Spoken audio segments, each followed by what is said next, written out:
Hello everybody, it's been a while since I've done a book haul. In fact, I haven't done one since Christmas, so I have a lot of books to catch up on, and it'll create some awkward situations because there are several books that I've bought and already read by the time I'm doing this book haul, but I still want to talk about, the books. So here's another book haul. I'm going to start out with the books I'm currently reading while I film this. First off, Fool Errand by Robin Hobb. This is the first book in the Tawny Man trilogy, the third series in the Realm of the Elderlings by Robin Hobb series. I think Katrina gave this to me. I don't have the note anymore, so thank you, Katrina. If it's not Katrina, whoever sent this to me for Christmas, thank you so much. I appreciate it. You can see I am like 3/4 of the way through this book. As always, it's Robin Hobb. It's excellent. My review will be coming shortly. Now we are going to enter the ancient Greek literature portion of this book haul because I got the Iliad, which is of course the February read for my year of short classics. Of course, this is not a short classic. I was thinking of an abridged copy when I selected it, but we did post on several videos and on my Discord the read through if you want to read the abridged version, which is like not reading all of the specified books in the chapter. This is the Robert Fagles translation. You'll hear that name a lot because he's a big translator of ancient works. Does a very good poetic translation. A couple other books here are going to be by him. Also, Bernard Knox, who is a classicist, wrote the introduction for this. I've read this introduction. I really liked it. It was very thorough, well done. You're also going to hear his name a lot in the next couple of minutes because he, again, does a lot of stuff with that. These are beautiful Penguin editions. I love this book so far. It's a lot of fodder for like writing ideas and just like the beauty of language, as well as obviously a foundation of Western literature. So I'm really enjoying this. Definitely come with us on the Year of Short Classics if you haven't.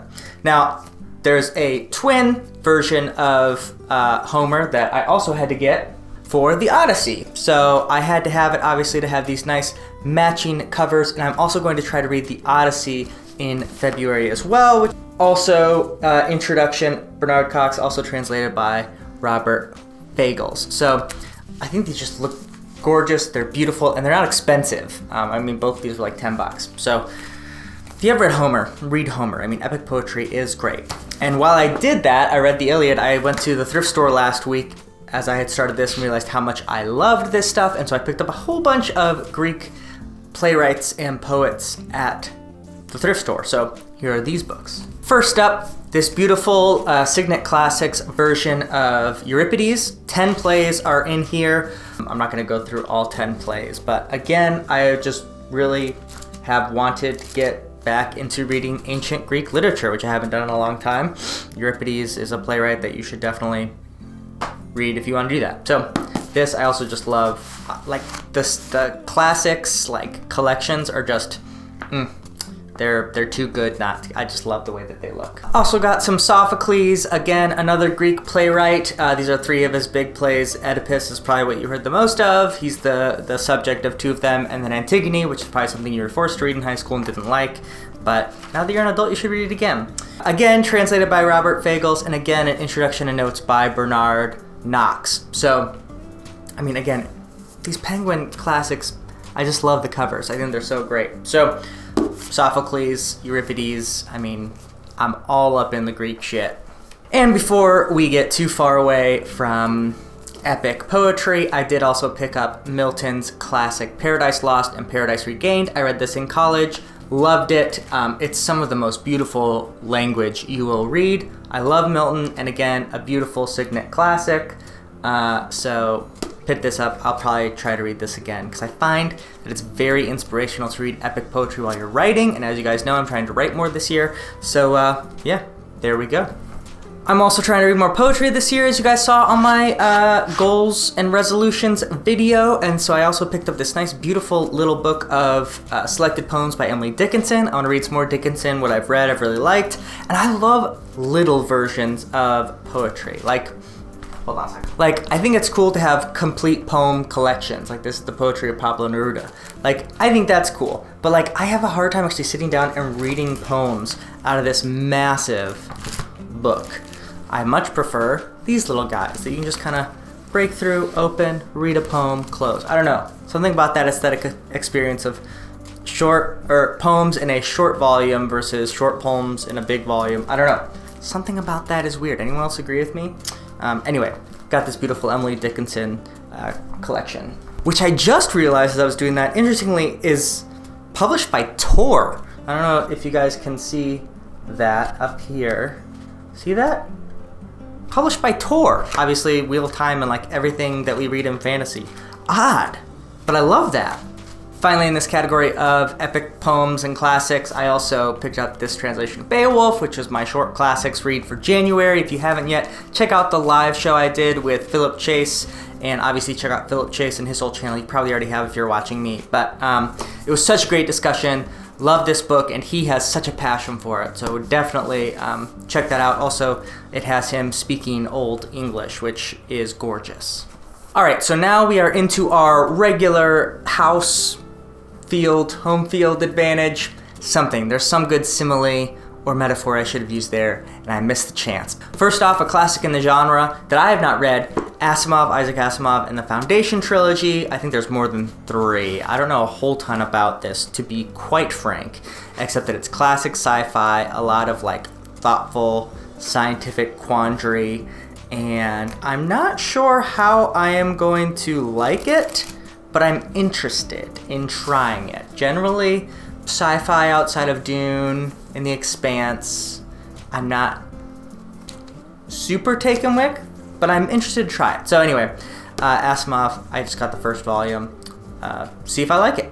Oh shoot, I should have mentioned. I also got Grendel by John Gardner. This is a fantasy, it still counts. It's a retelling of the Beowulf tale, which I obviously just read, from the perspective of Grendel's mother, who is like the main big villain in the middle of the work.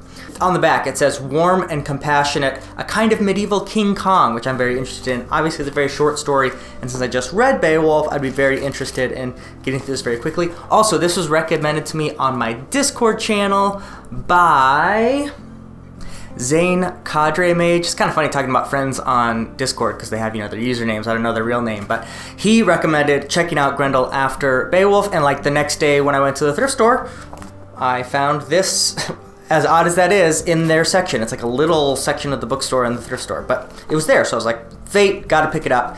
And so I'm gonna pick it up, and this is a reminder, if you're not on my Discord, you should be.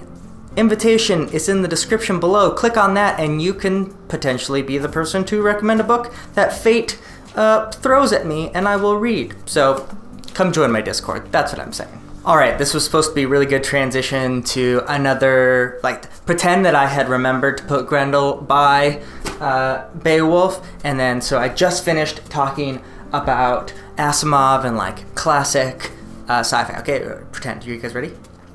Also, speaking of classic sci-fi, I found Ursula K. Le Guin's The Left Hand of Darkness, which is another huge classic in the genre of sci-fi, and I want to read more Le Guin. I've heard such good things about her, but I just haven't read much, so I'm definitely going to make it a personal mission, so to speak, to jump into The Left Hand of Darkness, because I want more Le Guin in my life. Another classic in some realms of sci-fi, especially those who like Chronicles of Narnia, is C.S. Lewis's space trilogy, Out of the Silent Planet, Pearlandra, and That Hideous Strength. I'm very interested in these. As you guys know, I've had a complicated sort of changing of my religious views, and a lot of people who like this are very dedicated Christians, like C.S. Lewis was, but I've heard that this is a very interesting, thoughtful trilogy. So, and also we found this box set again at our local thrift store, which is awesome, and it's beautiful. All the books match, and they're really well illustrated. So, from just a pure aesthetic perspective, I love this books, and I'm interested to read this because I liked Chronicles of Narnia, loved it growing up. It was one of the key parts of getting me into fantasy. So I'm excited to see Lewis in a different aspect. And I think this is aimed at adults. It's not any way like a children's story. So I think that'll be fascinating to read and compare. I talked about this in my December book haul, so I won't talk much more about Tad Williams' Otherland trilogy, or I don't think it's a trilogy, I think there's 4 of them. But Otherland books, I picked up the second one because, again, I really like Tad Williams. I gotta start reading these Tad Williams books because I've now picked up like several and haven't read any new ones. But I am gonna read one soon, so have no fear of that. But I got another Otherland book, and I just love the way these look anyway, so picked it up. Final one in my sci-fi classics section of the book haul is this new and beautiful version of Dune.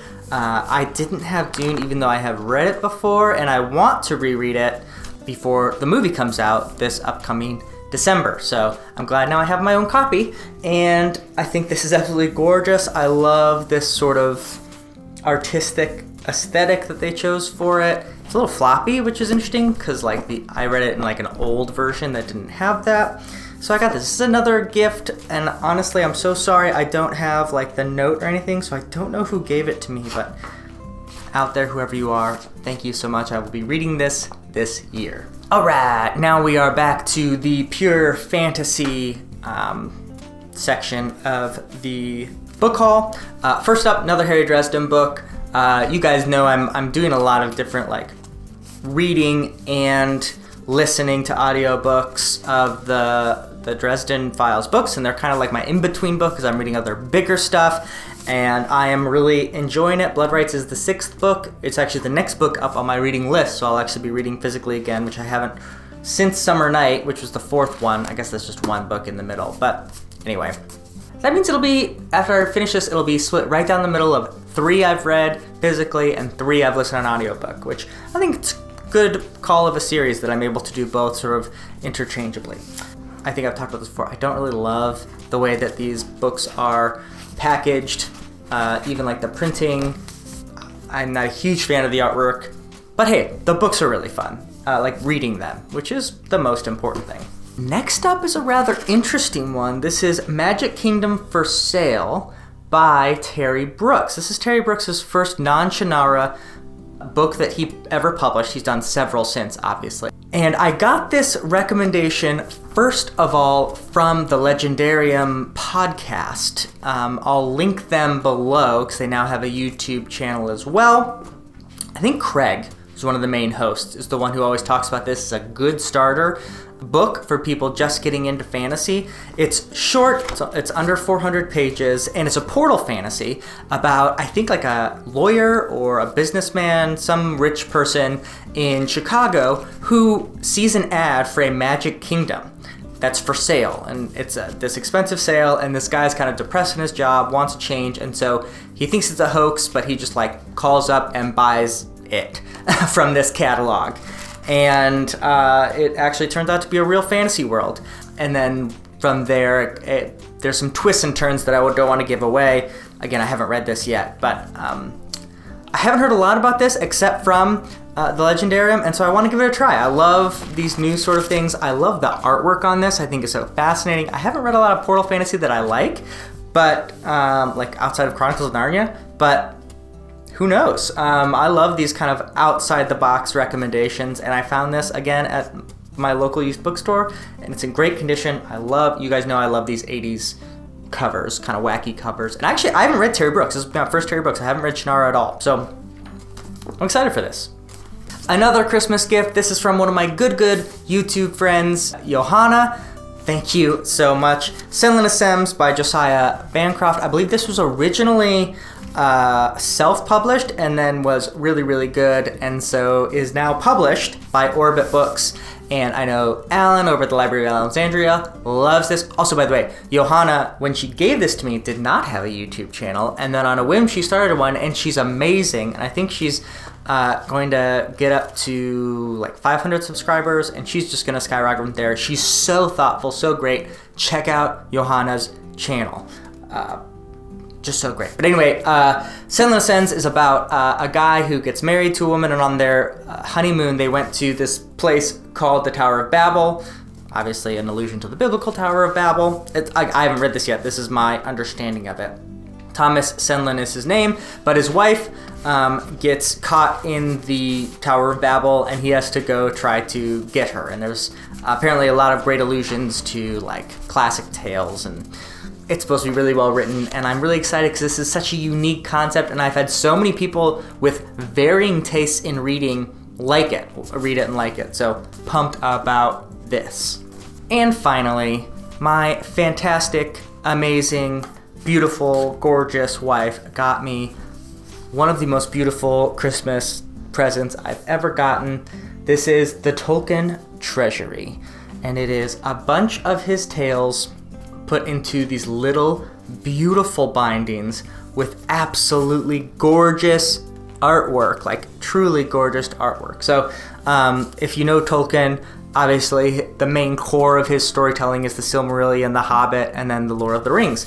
But he has a lot of these like little, either collection of poems or short sort of tales that maybe happen in Middle Earth. Some of them obviously do, some of them don't.